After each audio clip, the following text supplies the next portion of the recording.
Unlimited Future is a business incubator at the heart of the Fairfield East community by 4 men inspired to make a difference. These men were Bishop Samuel Moore, Dr. Stephen Gunn, Michael Thomas, and Joseph L. Williams Jr.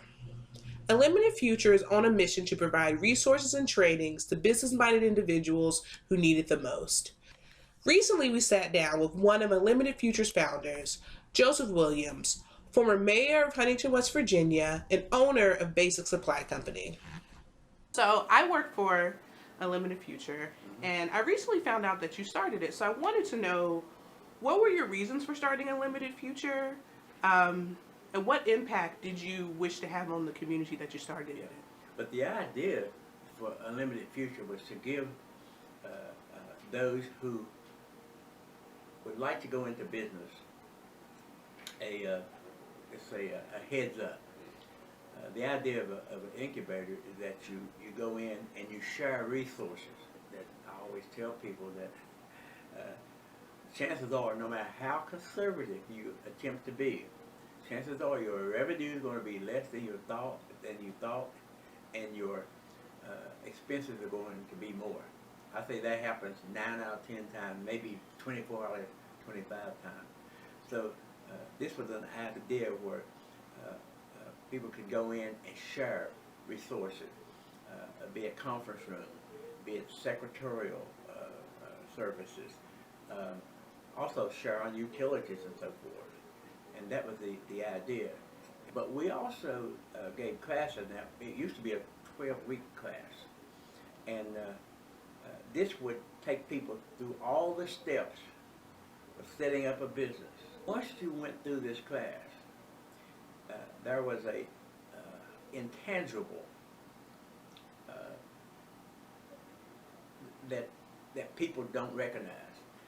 Once you go through the class, you may realize, now no, business is not what I thought it was. And it would keep people from perhaps investing what few resources they may have in a venture that would not be successful. But the second thing, and people didn't realize, once you go through this class, chances are, even if you're working for someone else, you will become a better employee because you'll have a better understanding of all the things that are involved in going into business. I went, when I was mayor, I went to San Antonio. I wanted to bring that up. You were a mayor. Yeah. Mayor Henry Cisneros was the mayor of San Antonio, and they had started a incubator. So we got the idea. We came back, and there was a building now that UFI is in now, but it was much smaller. I think it was United Huntington Industries, but it had started out in manufacturing, and the business failed.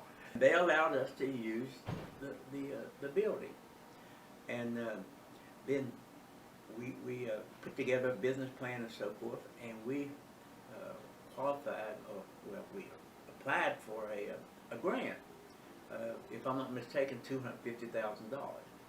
But we had all our I's dotted and T's crossed, and I'll never remember when they were handing out the grants down at City Hall, and they said, well, this organization got so much, and this organization got so much. I'm thinking we got $250,000 you could check. Well, normally, you know, they had the large checks that they give everyone.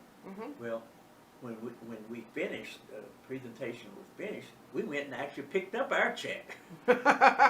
So we were able to buy the building from, I think it was United Huntington Industries, if I'm not mistaken. Yeah. And we actually paid them.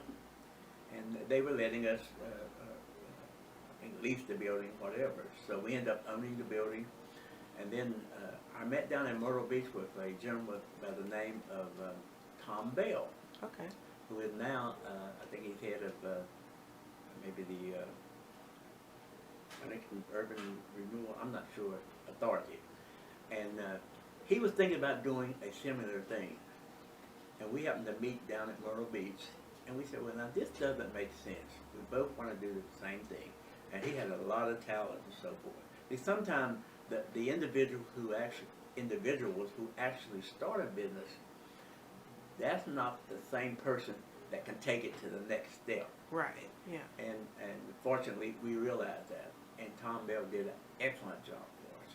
And we got maybe community block grant money, and we put in all those additional offices and so forth.